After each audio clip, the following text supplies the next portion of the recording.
How's it going, guys? Welcome to the predictions video for 2017's Extreme Rules pay-per-view coming this Sunday. Okay, so now we're going to get to some of the predictions and matches, and we're going to get off some of our opinions about the matches and the show so far. So these matches are going to be in no particular order, but okay, first we're going to kick off with the Sasha Banks and Rich Swann versus Alicia Fox and Noam Dar. In my opinion, this is quite a low match for Sasha Banks, considering like she was against Charlotte for like the Women's Championship, like hot potato in it for such a long time, and then ever since then she's just gone downhill, and well, not gone downhill, but she's not been pushed, and now she's down there with Rich Swann in this cruiserweights couple match thing. This seems kind of like a throwaway match, to be honest. I haven't got in the storyline with this whatsoever. So yeah, as I say, it's quite a low match. It's quite a low match for Sasha Banks, really, but. In this one, I'm going to say Sasha Banks and Rich Swann will get the victory here. But I don't really care about this match at all.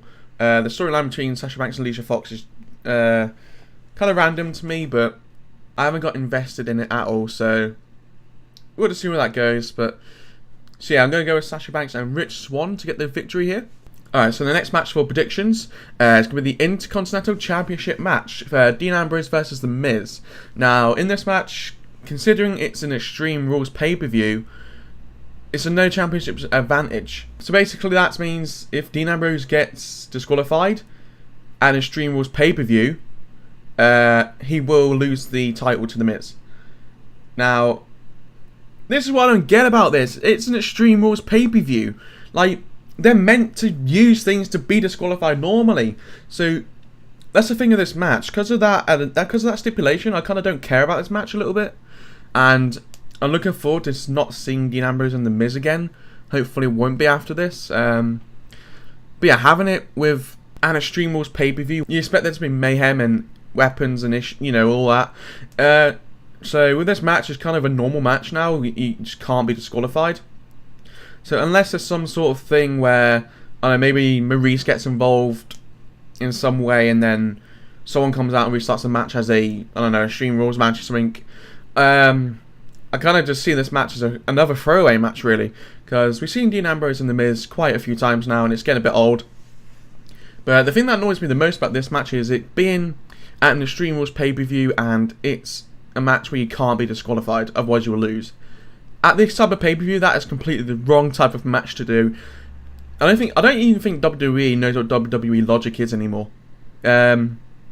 So anyway, in this match, this normal match that I don't really care about, I'm going to say, I'm going to go with The Miz winning, because Dean Ambrose has been kind of bland to me since he's come over to Raw and being the IC champion, and I kind of don't want The Miz to win, because otherwise that means there's going to need to be a rematch, unless WWE forgets that they do that again, as they sometimes do.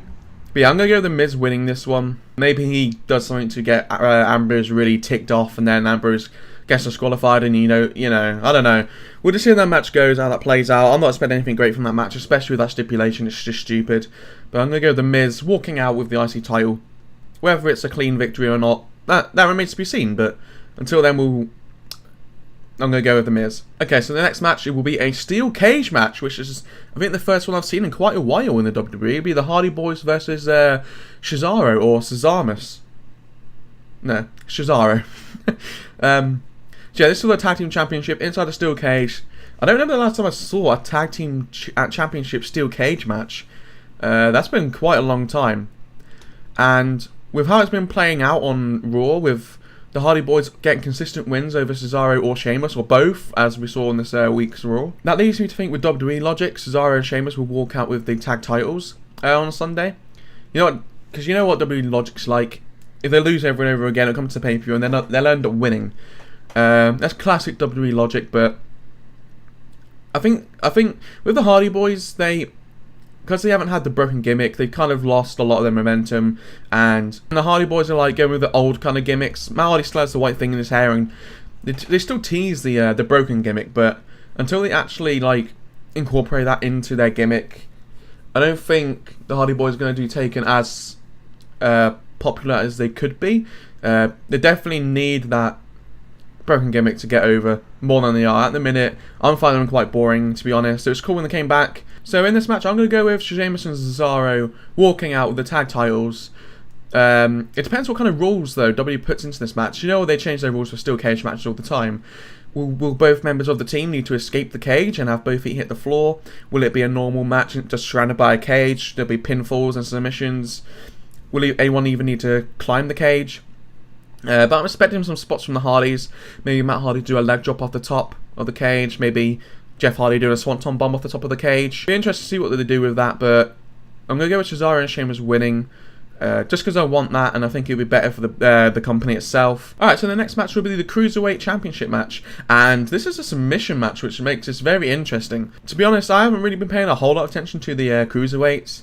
I know Neville's champion, I know Austin Aries, you know, and the big feud in that, but I don't pay attention to the rest of it, really. And I usually skip the segments. But with the last two matches they've had, and this one being a submission match, I think Austin Aries should win this, but at the same time, I think Neville should have the championship for a lot longer. I think he should be champion for at least a year and a half maybe. And I think if he loses this match, the way to lose this match for Neville would not be a submission match, because otherwise that's going to make him look weak and submitting and tapping out, and then it's going to ruin some of his credibility. So being this a submission match, if Austin Aries loses this, it's also going to make him lose pretty much all of his credibility and momentum, and then people aren't going to really care about him, even though it's quite popular. So this is quite a tough one to go with, being a submission match, but I'm going to go with Austin Aries winning. But I'm not a fan of seeing Neville tap out, because, you know, he needs, with being heel and being this badass character, he needs the momentum and he needs the badass about him not to submit. So maybe they'll pull something out of the hat here, I don't know. But I'm going to go Austin Aries winning this, because Neville's won the last two matches. So I think I think with WWE logic, I think Austin Aries is going to win this. So moving on to the next one, we've got the Women's Championship Kendo Stick on a Pole match. Alexa Bliss versus Bayley, I was kind of looking forward to a little bit, but as soon as they announced Kendo Stick on a Pole match, I don't give a damn about this match anymore. And with Bayley sporting this kayfabe shoulder injury that Alexa Bliss has given her, you think that's going to have some sort of effect on the match? It's going to do something, but honestly, I don't care about this match. I've got no. If I watch it. I'm going to go with Alexa Bliss retaining here, just because I think she needs it more. But Bayley, this can continue, maybe, I don't know. But yeah, I'm going to go with Alexa Bliss winning. Maybe they'll have Bayley give a really good showing, and maybe they'll have something happen. Maybe there'll be a heel turn somewhere or something, and someone will help Alexa Bliss and screw Bayley over. Maybe Sasha Banks, who knows? Because she's quite low on the card, so maybe, you know, they could do some sort of heel turn and someone turn on Bayley, and then that's a future match for them. We still want to see Sasha Banks versus Bayley, really, for the Women's Championship. We'll get that eventually, though, I think. So I'm going to go with Alexa Bliss retaining here, but in my opinion, just to me, a lot of these matches are throwaways. It's going to be like a glorified Raw the way it's going, but we'll see how it all turns out. Alright, so with Braun Strowman out for 6 months, we are now having to change plans. Now we have a number one contenders fatal 5-way Extreme Rules match. So the Extreme Rules pay-per-view, and out of the entire night, there was only one Extreme Rules match. Now, give it, we got a submission match, which isn't exactly Extreme Rules, but we've got a steel cage match with the Hardys in. That could be somewhat of a thing. But yeah, so we got Roman Reigns versus Finn Balor versus Seth Rollins versus Bray Wyatt versus Samoa Joe. Now, and whoever wins this Fatal 5-way Extreme Rules match will go on to face the Universal Champion Brock Lesnar at Great Balls of Fire. Great name. There's a lot of things they can do here, and in that Fatal 5-way match, I'm expecting a lot of spots. I'm expecting a lot of table breaks, maybe even barrier breaks. I'm expecting a lot of big spots in this match. Maybe even Bray Wyatt will bring his, like he did at WrestleMania with his maggots on the ring and stuff like that. And a lot of people are saying Finn Balor's going to win this. I'm not so sure. If I was the creative behind this, I would like to see Bray Wyatt win, but I've got a feeling it's going to be Samoa Joe, because they haven't done anything with him yet, really, when you think about it. And maybe even Triple H might get involved. We haven't seen him since Mania. And people have been saying Samoa Joe and Brock Lesnar will be an amazing match, and I think they need to do something with Samoa Joe, because to me, he's just there at the minute. He needs credibility. He needs to be built again. So, yeah, with this number one contenders Fatal 5-way match, I'm going to go with Samoa Joe getting the win here. Maybe getting the clean cover over Bray Wyatt or Seth Rollins, I'm going to say. So, yeah, I'm going to Samoa Joe winning that match. So we got, that was Samoa Joe and Brock Lesnar for the Universal Championship at Great Balls of Fire. So as of this recording so far, guys, there is not a kickoff match.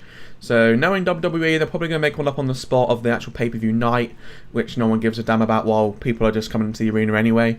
So guys, that is my predictions, opinions and everything on the WWE Extreme rules this year, 2017. I'm seeing this as kind of a throwaway pay-per-view and maybe a glorified Raw. We'll see how it all plays out though. Hopefully WWE can pull out the bag and make a good pay-per-view out of it. So that's my predictions, guys. I hope you enjoyed. If you do and you want more WWE predictions videos or anything else, subscribe today. Don't forget to wreck this like button so I know that you want more. And I'll see you guys at the next pay-per-view.